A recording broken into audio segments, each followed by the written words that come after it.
Welcome back, everybody, after our Pesach break.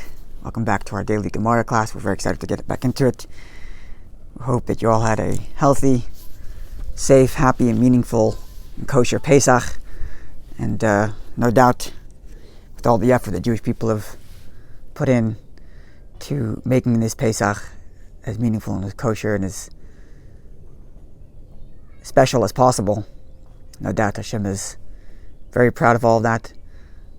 And we hope that very soon God will grant the world the healing that it so needs and the ultimate redemption that we await for, coming on the heels of the redemption of Passover. So let's get back into our daily Gemara. We're in Sanhedrin, Kof Yud Amud Aleph 110a.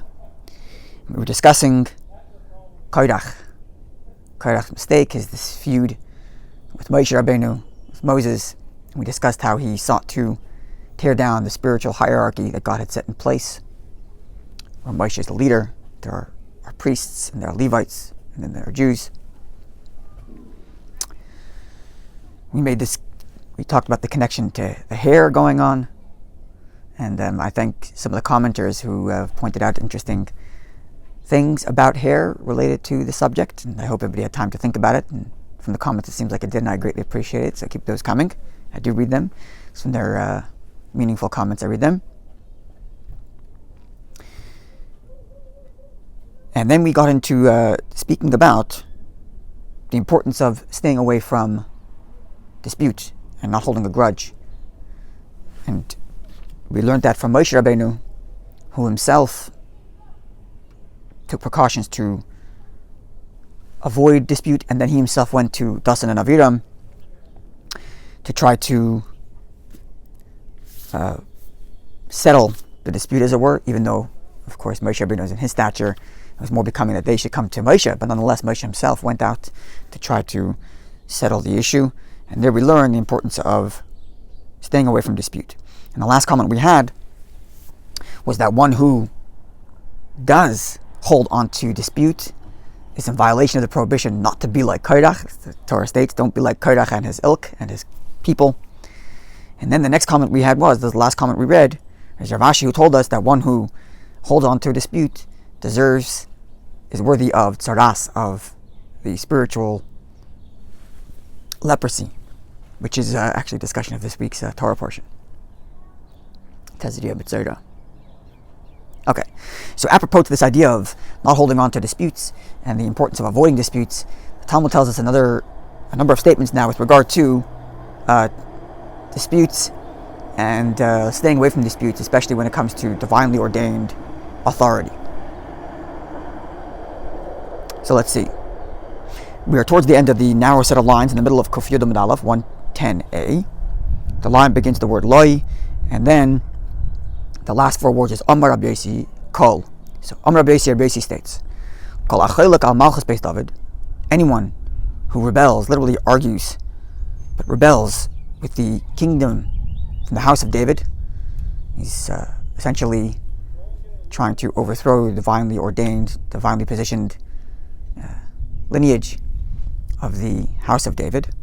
He is worthy that he be bitten by a snake. It's literal meaning, and as is always the case, the floor is open to interpretation on its more spiritual meaning, even though, as always, the spiritual meaning does not take away or does not replace, God forbid, the literal meaning of the Gemara.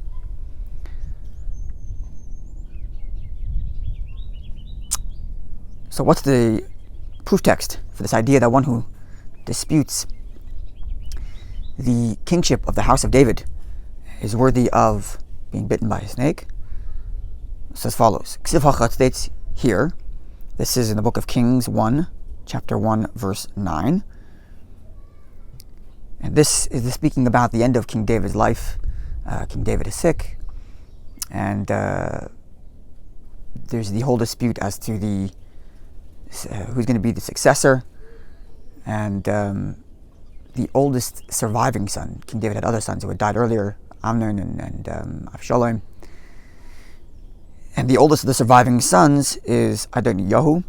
And Adoniyahu is a good-looking man, and he's the oldest, and therefore before his father dies, he wants to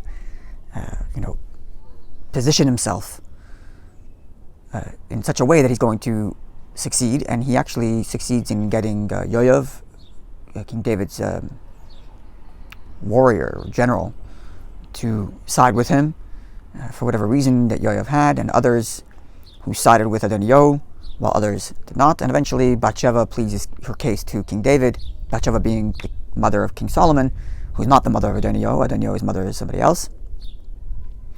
And King David solidifies that Solomon will replace him, will succeed him after his passing. But this is a description of Adoniyahu gathering his support, and he does the following: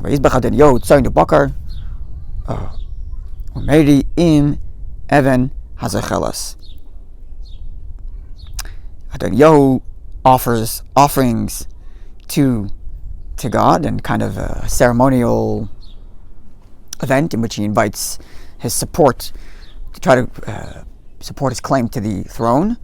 And there it states that it was done at Even Hazachelas. This is the identification of where he is. So this word Even Hazachelas is significant because it compares to another time the Torah uses a similar word. Ksiv Hasam, it says there. This is in the Parsha of Ha'azinu, where God first describes the blessings that will be conferred upon the Jewish people, and then in their abundance did you stray from Hashem, and then eventually God's wrath.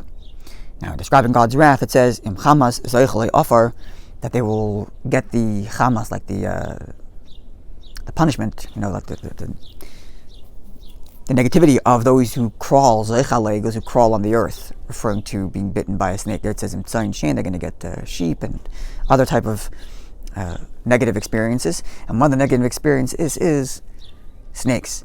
And there, snakes are referred to as Zoichalei Offer, those who crawl on the ground. So there's the word association of describing the snake in Hazinu as Zoichalei, and the place where Adoniyahu does his offerings to rally his support for his rebellion against the King David, who's still alive at the time, being referred to as Zechelas, tells the Gemara, the association is there to tell us that Adoniyahu, is worthy of being bitten by a snake. Zeichale offer those who crawl on the ground, as described in Hazinu.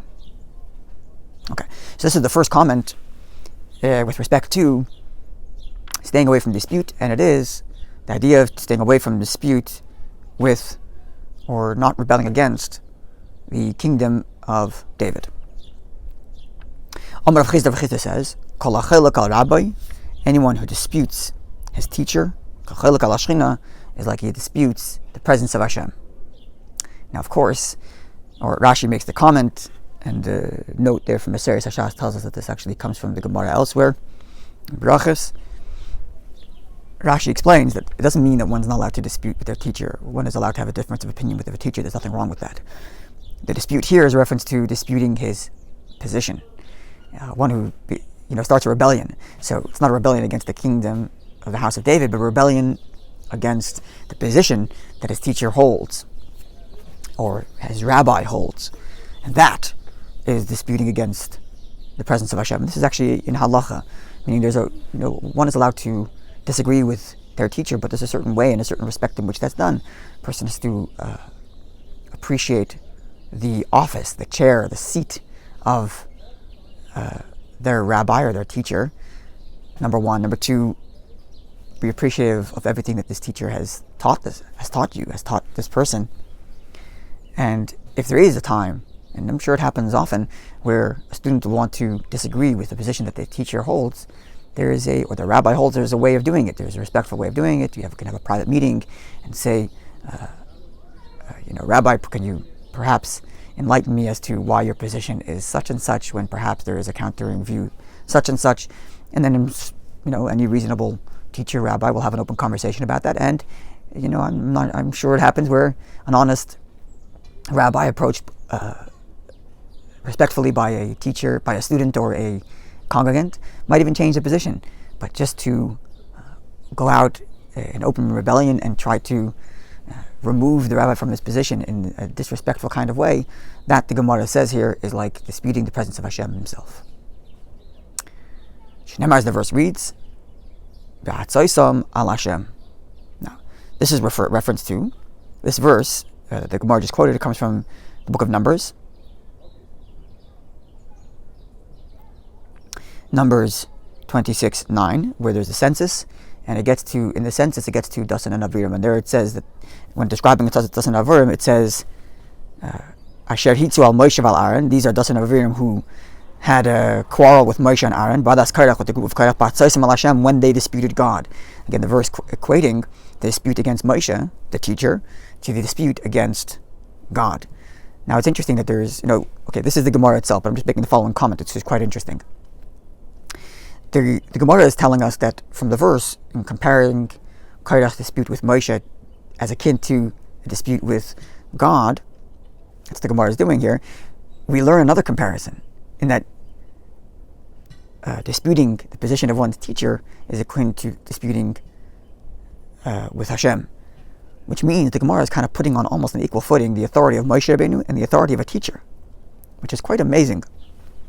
And it's actually connected to the Tanya we've been studying the last couple of, yesterday and the day before, last couple of days, in the beginning of chapter 42 in Tanya, where the author discusses this idea that Moshe Rabbeinu's job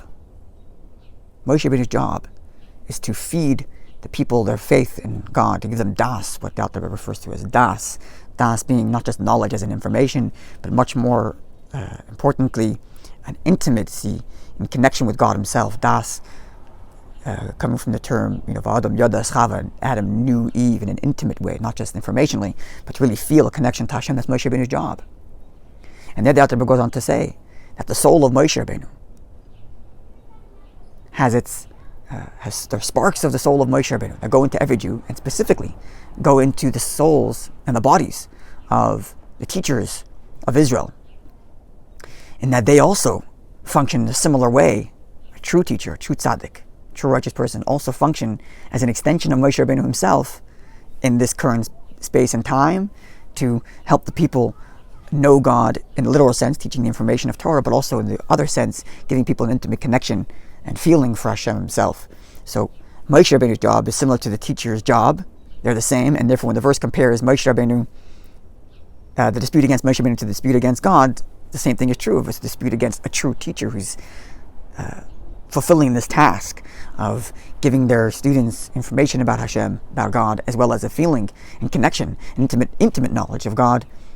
That's the kind of teacher which disputing against this teacher is like disputing against God Himself. Further stated, Amar Rav Chama bar Chanina, Rav Chama, son of Chanina, said, anyone who creates strife with his teacher. So here's not a question of removing the teacher from the position. It's just a question of, and not a question of either arguing about, disputing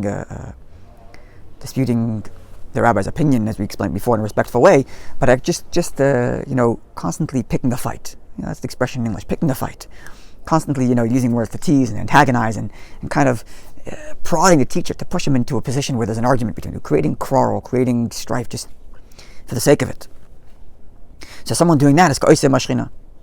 It's as if he's creating this quarrel with the presence of Hashem Himself. Shneimar, as the verse reads, Hema mei meriva. These are the waters of strife, Asher Rabba b'nei Yisrael al Hashem, where the Jews had strife on God. This is a reference to when after Miriam passes away and the water stops in the desert, Miriam, sister of Moshe Rabbeinu, and God instructs Moshe Rabbeinu to speak to the rock so that the water comes forth, but instead he hits the rock, and there the Torah identifies the place as Mei Meriva, the waters of strife, because it's the place where there was strife from the Jewish people against God, when in reality the Jews actually only complained to Moshe Rabbeinu. So here you see that creating strife, complaining and just pushing and prodding and causing problems with the teacher, with Moshe Rabbeinu, is akin to making that problem with God Himself. Further stated, Amar Rav Chanina bar Papa says, Kol Misraim al Rabbi. Anyone who, this is the way Rashi explains it for us, anyone who expresses concern or expresses displeasure with the fact that his teacher is treating him harshly, is Kilu Misraim al Shechina, it's as if he's expressing such concern about God Himself, that God is treating him unfairly. Again, we have to remember that teachers are human, and if teachers do treat their students unjustly, there is a way to go about that in private, respectfully, and maybe even in other ways, as I'll explain in a moment, comparing to a story elsewhere in the Gemara. But for now, just taking the Gemara at its face value, in that one who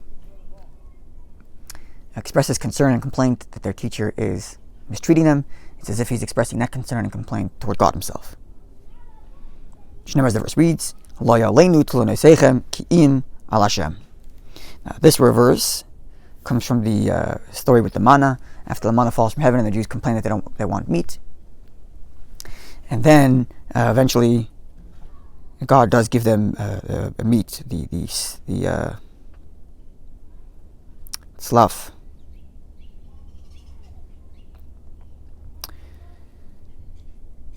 And there Moshe Rabbeinu and Aaron say to the people, your complaint is not against us, but against God himself. So again, even though the people actually complain to Moshe, but it's as if they complain to God himself. Same idea, person complaining that a teacher is mistreating him, it's as if he's complaining that God is mistreating him. Amar Rabbi says, anyone who suspects his teacher of misconduct, baselessly, obviously, it's as if he is suspecting God himself, the presence of God, of negative behavior, suspecting of negative behavior. The verse reads, this is a reference to a verse. This is a quote from a verse in Numbers 21:5, and there it describes how the people complained to God and to Moshe, why is this that you took us out of Egypt to make us die in the desert? We have no food, we have no water, and we're dying out here. So why did you take us out? And the verse compares the complaint against God and Moshe in one sentence. Right? The people spoke Belakim of Moshe about God and Moshe. So suspecting God and Moshe of misbehavior, as it were, God forbid, for taking them out of Egypt. So likewise, anyone who suspects his teacher of misbehavior, it's like suspecting God himself of misbehavior. Okay, so before we go further in the Gemara, I just want to make the following comment about this teacher-student dynamic. So first of all, there's obviously the respectful way. Number one, that's number one. There's the respectful way of expressing concern and difference of opinion with a teacher, with a rabbi. That's number one. As we described earlier, privately, with a sense of respect for the position, even if you're differing with the person who holds the position. Number two, something we mentioned earlier, this is a message to teachers. Considering the fact that a dispute with the position you hold as a rabbi is akin to a dispute with God himself, what does that mean for your position? Every position you take, every statement you make, every position and stance you take is effectively, because of the position you hold, effectively, in some degree, bringing Hashem's presence in that way. And therefore, the weight of the office must sit heavy on the teacher and the rabbi, and that must be taken into consideration every time he makes a statement and every time he makes a judgment about anything. This is similar to what the Perek Chelek says, ethics of our fathers, the wise have to be careful with their words. That's number two. Number three, there's an interesting episode in the Gemara described elsewhere at length. I'm not going to get into all the details here, but it's a famous episode where Rabbi Gamliel was deposed from his position. And essentially, the reason why he was deposed from his position, he was the exilarch. He was it wasn't in exile. It wasn't in exile. It was still in Israel. But he was the Nasi. He was the prince. He was the leader of the Jewish people, and he was deposed from his position because of his harsh treatment of Rabbi Yeshua. And that's when Rabbi Elazar ben Azariah becomes installed as the prince, and that's when he makes a famous statement, I am 70 years old. That's the statement made in the Haggadah, because he's not actually 70, he's much younger, and God made a miracle that he should look distinguished, because of, so that he can earn the respect of the people and his colleagues, who many of them were much older than him. There's a discussion as to exactly how old he was, but he was a young man in his teens, or even early teens, depending on which opinions you're going to go with. At any rate, I'm making this story because there's a few interesting parts to this story there. And one is that it wasn't Rabbi Yeshua himself who went to complain for Rabbi Gamliel's mistreatment. On the contrary, Rabbi Yeshua did not complain about Rabbi Gamliel's mistreatment of him. It was the other sages who did that. That's number one. So Yeshua, in some way, followed this, not in some way, he actually did follow this Gemara's teaching to the nth degree, taking all the mistreatment of Rabbi Gamliel, of the master, the public humiliation is described there, and didn't say anything about it. His friends, his colleagues, they stepped in, which is another lesson. As a congregant, we often think about how we are being treated by leadership, and that becomes the primary occupation. And maybe looking out for somebody else. And then again, respectfully going to the rabbi and saying, I saw there's a certain congregant who's feeling a certain way about your position. And hearing that, actually, as a rabbi, as leader of a congregation, is beautiful in some way, if it's done respectfully, of course. Because as a rabbi and as a congregant, you're happy when you see your congregants looking out for each other. It's a beautiful thing. It's a blessing. You want your congregants to be looking out for each other. That's the first lesson to be taken from that story in relation to this discussion here about the teacher-student relationship. And the other thing is, when the colleagues of Yeshua actually finally deposed him, they needed to install a new leader, a new nasi, a new prince. Who is that going to be? And the Gemara relates that they considered putting Yeshua in the position, but they did not. And the reason they did not is because he is the one that had the dispute. There has to be a neutral party here. And that's why they installed Eliezer ben Azariah. The Gemara they considered a few different options and why they came on Eliezer ben Azariah. But one of the options they considered at one point was Yeshua, and they decided not against that because Yeshua was the one. It's bad optics. Even though Yeshua isn't the one who complained about Rabbi Gamliel's behavior, it was his colleagues who did so. But nonetheless, putting Yeshua in the position when it was he who had a dispute with Rabbi Gamliel is in and of itself has a negative connotation. There's a personal feud here, and we're replacing one position with the opposing side. Take a neutral view. So I think perhaps the lesson to be taken from there is that when there is a dispute, it's important that a neutral party who is not involved in the positions one way or the other be the final word in settling whatever issue there might be. All of this puts into context the Gemara's words here about the importance of respecting the office of the teacher of the rabbi, both the teacher and the rabbi respecting that office, and congregants / teachers, students respecting the position that their teachers hold, and therefore not looking to create strife, because that's akin to doing and creating strife with Hashem himself. Now the Gemara gets back to Korach itself. And the first comment on getting back to the discussion of Korach is very interesting, in that I feel that it connects directly with what we just described. And this is what the Gemara says. The Gemara quotes a verse in Koheles, in Ecclesiastes. Koheles, Hey, Yud Beis, Koheles 10, 5:12. The full verse, which the Gemara does not quote, is Yeshira Choler Isi. There is a bad sickness I've seen, Tachas Hashemesh, that exists under the sun. Osher, wealth, Shomer Labalav, is kept for its owners. And this is the part of the verse the Gemara does quote. Osher Shomer Labalav, wealth held for its owner, later also to its own detriment. Amar Reish Lakish said, Zeh Osher Shal Korach. This is a reference to the wealth of Korach. Korach's wealth, the fact that he held on to all this wealth, was to his own detriment.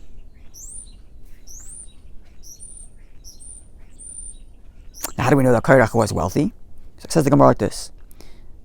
I'm going to get to the comment in a moment of how this connects to the previous discussion, but I imagine that listening already you can kind of get a hint at it. So the Gemara quotes a verse to prove the fact that Korach was wealthy. It says the Gemara, Veskol Yakum Asher B'Ragleihem, the one the verse describes in Devarim, in Devarim 11:6, that describing Dasan Navir and all the people who the earth opened up and swallowed them in, them, their houses, their tents, and all of the Yakum, all of the existence that's under their feet. So what's this existence under their feet besides for their tent and their house? Amar Eliezer says, this is the existence under his feet is man's money, Shemamidal Raglov, that puts him on his feet, as it were.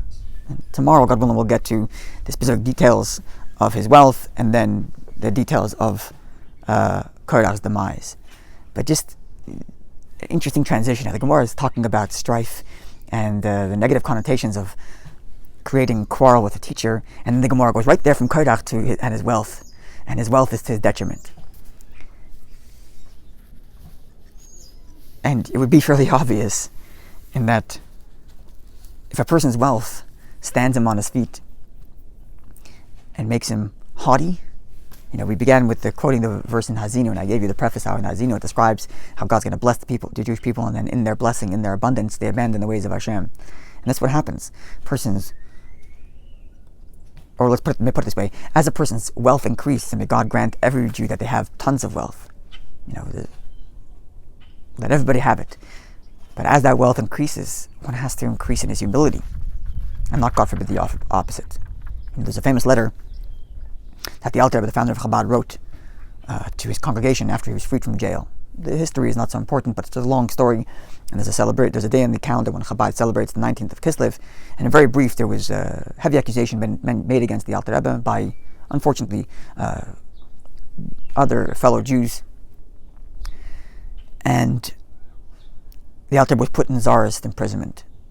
And sometime later he was vindicated and therefore released from jail. Not just vindicated, but he was actually given honors by the government because they appreciated the greatness of the Alter Rebbe's leadership and his scholarship, etc. Now, after the Alter Rebbe came out of jail, he wrote a letter to his community that they should not,